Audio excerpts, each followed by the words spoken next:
Hello guys, my name is Nuruddin Momodu, and today I'm going to be talking to you guys some of the challenges that you're going to face in your journey as a 3D animator, and I'm going to tell you how I was able to solve them for myself.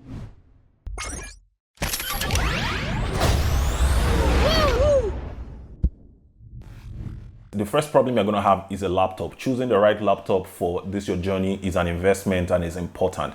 This was a laptop I started with 10 years ago. You can see I have taken out the RAM from it, and the laptop is no longer working, but I kept it as a souvenir for myself. It reminds me of the beginning of my journey. Getting a good laptop, I remember back then, I had to walk around the whole of Computer Village, looking for the laptop that was within my budget. I went around for a long time. Eventually, I found this one out. When I bought the laptop, it did not even have a GTX graphics card, and that's what I used for 3 years plus before I eventually changed my laptop. So it is important for you to make sure that you get a laptop that's going to last you a long period of time. The next one you're going to deal with is power supply.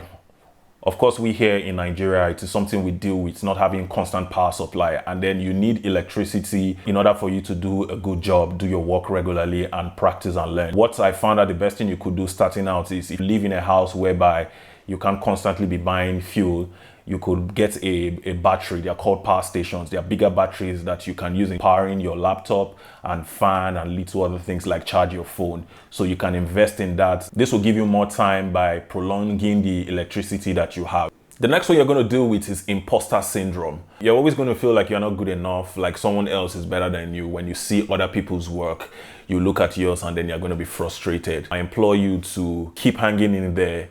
Keep on working on your craft and improve, because the more you do that, you are going to find out that your work is improving, and what you were doing 6 months ago is going to be different from what you are doing now. You're going to see a consistent progress in your work. So keep at it. Don't let imposter syndrome prevent you from pursuing a career in 3D animation. The next thing you're going to deal with is people and naysayers. People are going to tell you that you're wasting your time, that this thing animation, are you sure you're going to be able to make a career of it? A lot of ignorant talk. Some of them might even come from close friends or family, and it just comes from a place of ignorance. And sometimes you can't blame them. They love you, but they just want the best for you. But you are the one who's going to decide what's best for you. You're going to get those negative comments from people. I know I did a lot. Some people just told me I was wasting my time, that I should go look for a job and all, but I kept at it. I didn't listen to anyone. I kept on learning. The next one you're going to deal with is difficult clients. They say it is better for you to get one good paying client than for you to get 10 bad paying clients. A lot of clients are going to come to you. Some of them might not want to pay you for your services and try to tell you to do it for free, and in return you get exposure. There are instances where you can do that, but most times I always discourage against it, because you have to pay your bills, you have needs, and this is what you do for a living. So bad clients are going to stress you out a lot, and there are tips that you can use to spot them out. Talk about the budget early in the conversation. Ask them what their budget is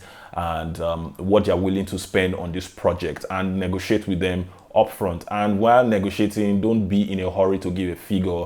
Talk to them and tell them you get back to them, giving yourself a chance to really sit down, analyze the workload, what it will take, and then you can now give them a quote based on what you think it will take to do the job.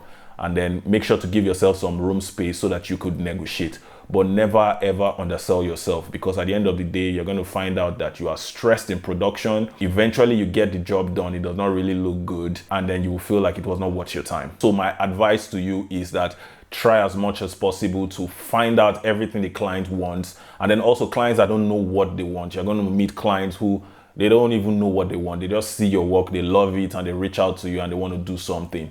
So at that moment, do not be quick to take their money. Tell them to try and flesh out their ideas, or let them pay you to help them flesh out their ideas.